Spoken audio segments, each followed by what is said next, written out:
is midnight in Washington, 6 in London, and 2 on a Thursday afternoon here in Seoul. I'm Moon Conn-young. Let's get a check of the main stories we're following at this hour. Bernanke gives the U.S. economy a nod of approval just a month before he leaves the Fed, moving the central bank to begin winding down a bond buying program meant to boost growth with the recovery on firmer footing. We get an analyst view from Wall Street. The nation's defense ministry announces the interim result of a 2-month probe into whether the military cyber command unit meddled in last year's presidential election. The result? Well, cyber warfare officials did violate their obligation of political neutrality, but did not intervene in the election.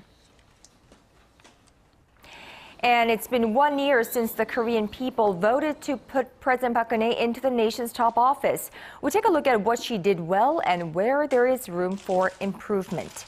We'll have those stories and more, but we begin with the U.S. Federal Reserve's decision to trim by $10 billion its monthly bond buying program beginning in January, citing stronger economic conditions in the United States. Well, the central bank, however, will keep its interest rates at near zero. ARIRANG News Park Ji-won starts us off. The Federal Reserve announced Wednesday that it will reduce its long-running bond purchasing program to $75 billion a month from previous $85 billion beginning next month. Fed Chairman Bernanke said the central bank's decision came as the U.S. economy shows strong signs of recovery. Despite significant fiscal headwinds, the economy has been expanding at a moderate pace, and we expect that growth will pick up somewhat in coming quarters, helped by highly accommodative monetary policy and waning fiscal drag. The job market has continued to improve, with the unemployment rate having declined further. He added the Fed will further taper the stimulus bond buying program next year if the economy continues to pick up. To minimize any possible blow on financial markets, the Fed kept its record low key interest rate near zero. This suggests the rate will stay near the bottom line longer than previously expected. The committee also clarified its guidance on interest rates, emphasizing that the current near zero range for the federal funds rate target likely will remain appropriate well past the time that the unemployment rate declines below 6.5%, especially if projected inflation continues to run below the committee's 2% longer-run goal. The announcement comes a little over a month before Bernanke steps down from his post as Fed chairman. Bernanke said he closely consulted with the Fed's vice chair Janet Yellen, who's expected to be the next Fed chair, and she fully supported the decision. With the Fed's decisions on the stimulus and interest rates, both the Dow Jones Industrial Average and the S&P 500 finished at record highs Wednesday. Park Ji-won, ARIRANG News. So why now and why so small? Well, the Fed's decision to dial back its massive bond buying program, that is. We have live on the line Angela Moon, senior Wall Street correspondent with Thomson Reuters, New York. So Angela, we now know that the Federal Reserve would start tapering the central bank's $85 billion monthly bond purchases aimed at holding down long-term interest rates, of course. Let's try getting into the details now and talk about its potential impact on the global economy. Now, first off, the news comes a bit earlier than what many market participants were expecting. Why did the tapering decision come now? I mean, just as we wrap up the year 2013. Conn-young, that is a very good question. Like you mentioned, many market participants were expecting the tapering to start in the first quarter of next year. In fact, a survey of fund managers by Bank of America just yesterday showed only about 10% of the fund managers expected the news to come this early. The main reason behind the Fed's decision is because obviously the central bank has a greater confidence in the strength of the recovery in the wake of recent upbeat economic data. The unemployment rate in the U.S. is at the lowest level since 2009. And in terms of growth back, the latest numbers show an economic growth of about 2.8%. But the inflation rate isn't expected to hit the Fed's target of 2% for another year and a half. And that's why the central bank said it realizes that the economic recovery isn't yet going into full steam, but it's enough to start reducing its stimulus efforts. Now, what's surprising is, Angela, that the U.S. stock market rallied today following the Fed decision. This, I said, is surprising considering the fact that the Fed tapering has always been received by the equities market as bad news. So why did the stocks rally today? Indeed, it was a bit of a surprise, but I guess if you look closely into the Fed statement and then Bernanke's speech following, you'll notice that this is a very modest tapering. Yes, the Fed is cutting back on its monthly bond purchases, but the tapering is a gentle one. The Fed will buy $35 billion a month rather than $40 billion of mortgage-backed securities come January, and $40 billion rather than $45 billion of long-term T-bills. This is a lot lighter than what many market participants were expecting. And also, with the uncertainty of when and by how much the Federal Reserve would reduce its monthly spending now out of the way, that basically removes a major uncertainty in the market. And that's why we saw the Dow Industrial Average and the S&P 500 Index finish at a new closing high today.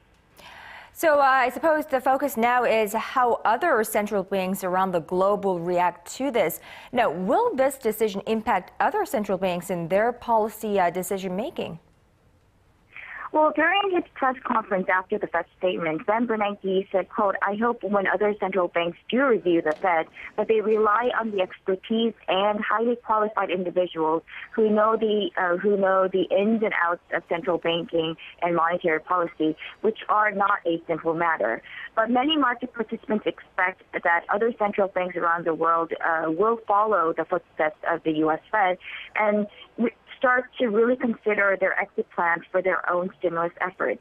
Now, I can't say for sure which country or which region would be the next in following the Fed's footsteps, but what I can say is that today's decision will have a great impact in following months on other countries' rate decisions, and we will see the results of that from very early next year.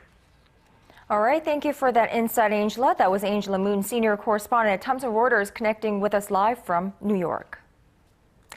Now, Korea's Finance Minister Hyun Woo-suk says the Fed's tapering of its monetary stimulus program will have a limited effect on this nation's economy given its stable fundamentals.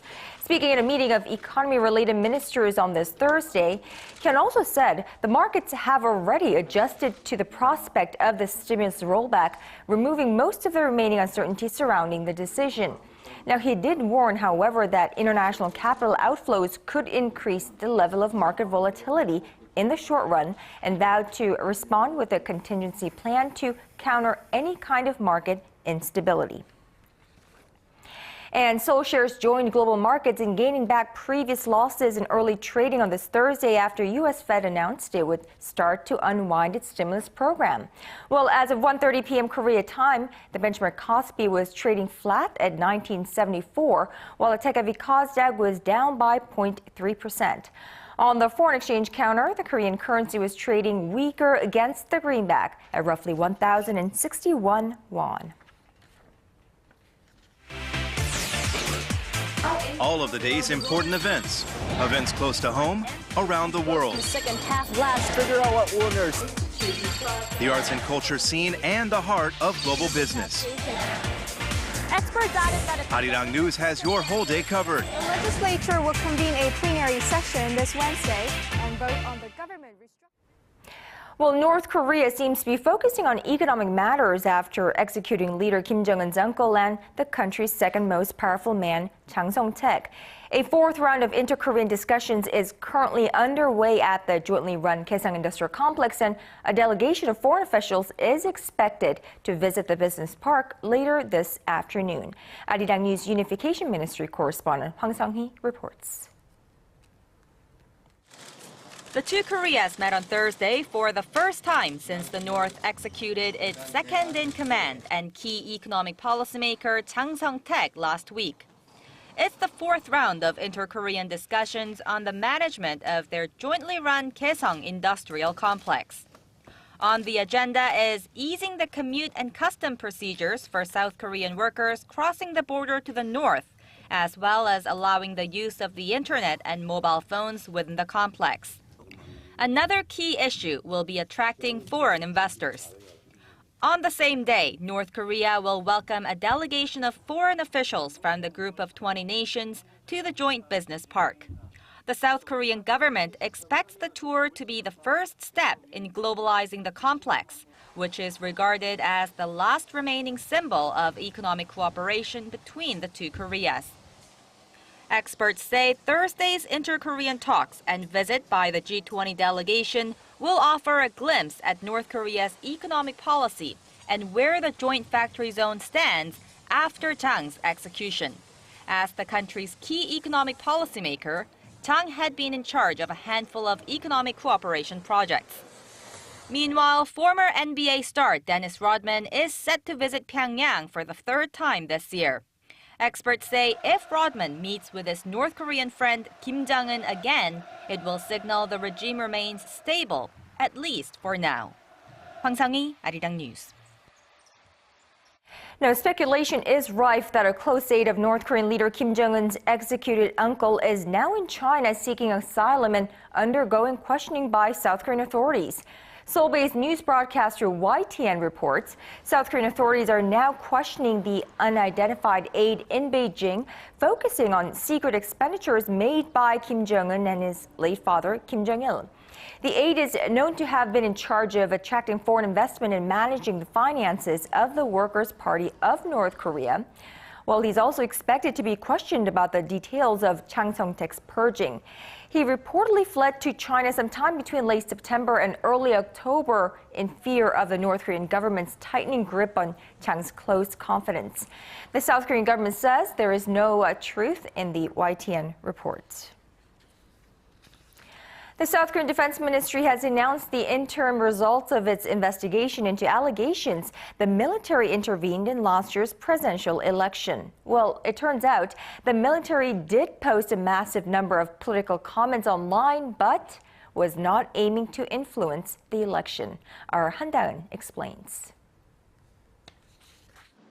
After a 2-month investigation into the military's Cyber Warfare Command, the Defense Ministry announced Thursday that the unit posted some 15,000 political comments online.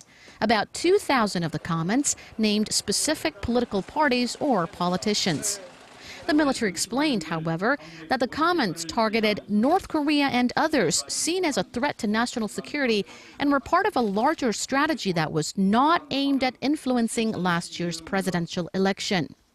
The head of the ministry's Central Investigation Command, Baek Nak-jong, said the comments were posted under the direction of the Cyber Command Chief, who ordered unit members to post strong comments online, including political claims on significant national security issues.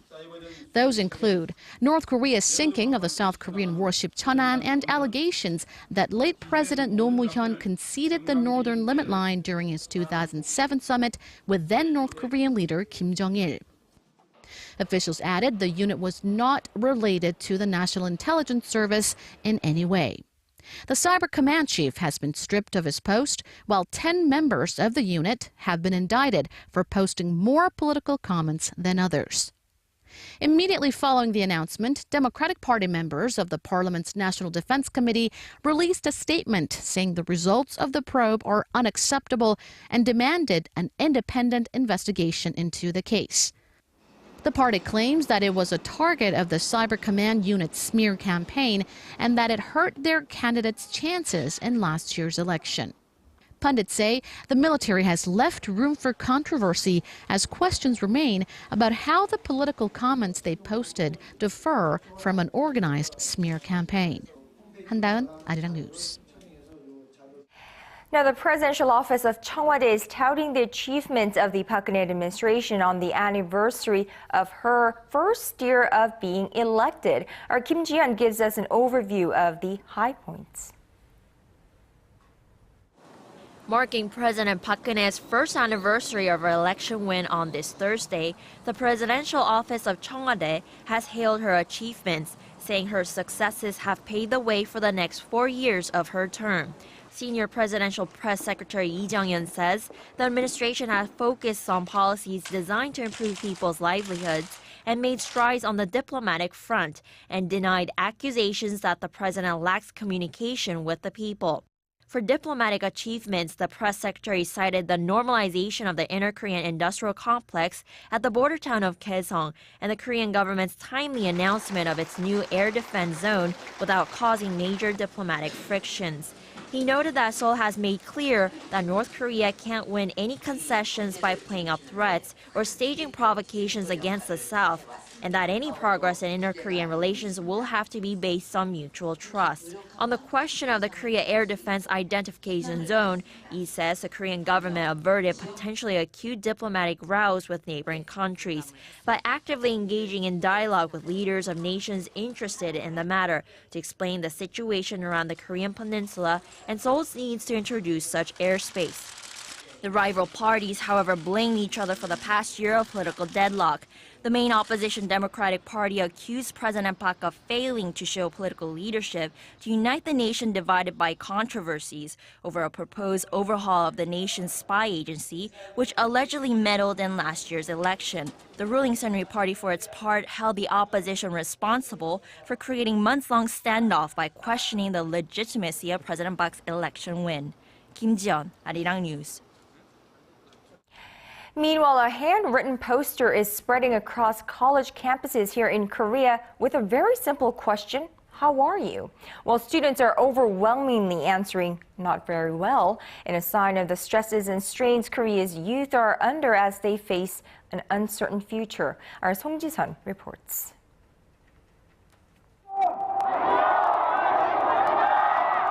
The simple greeting of "how are you" can take on new meaning in these stressful times when a growing number of younger people are weighed down by personal and social concerns.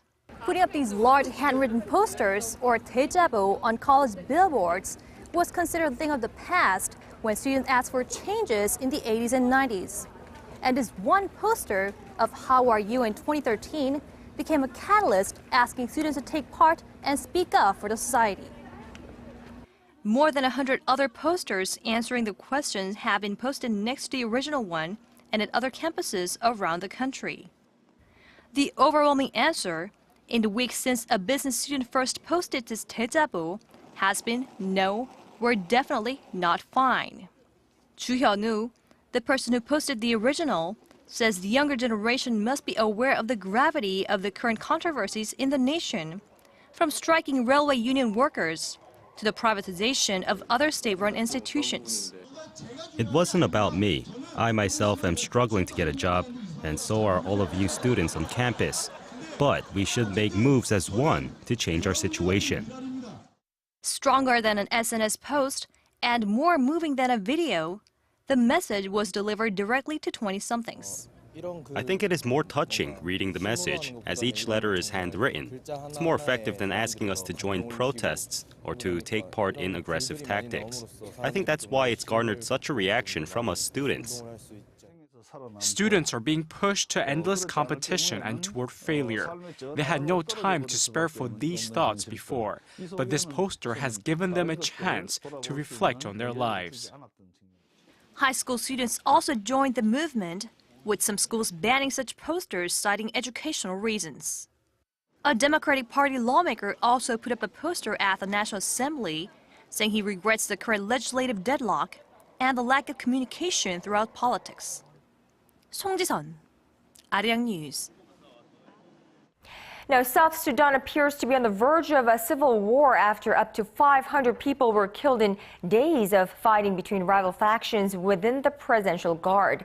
The violence started Sunday after some members of the Guard turned against President Salva Kiir, who described the fighting as an attempted coup. Well, the president blames former Vice President Riek Machar, whom he fired in July after a power struggle. Machar denies playing any role in an attempted coup. The clashes, which erupted in the capital Juba, spread north to Bor, the scene of a brutal ethnic massacre back in 1991. The United Nations says the recent round of violence is largely along ethnic lines, and as many as 20,000 people have taken refuge with the UN mission in Juba.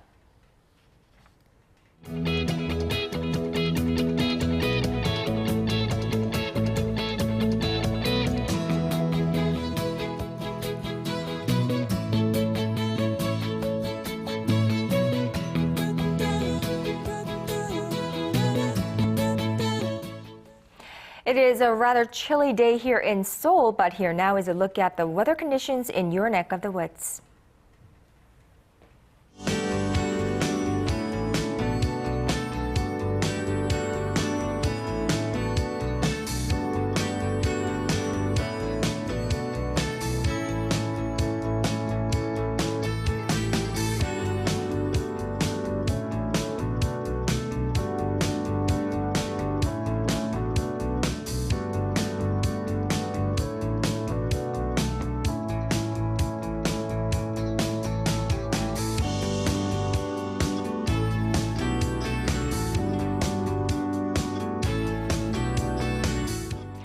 Well, that brings us to the end of this newscast, but coming up at 4 p.m. newscast is a deeper analysis of the Fed's tapering of its $85 billion massive bond buying program and other news, up-to-date news on that hour. Thanks everyone for watching, and I'll see you back here at 4 p.m. Korea time.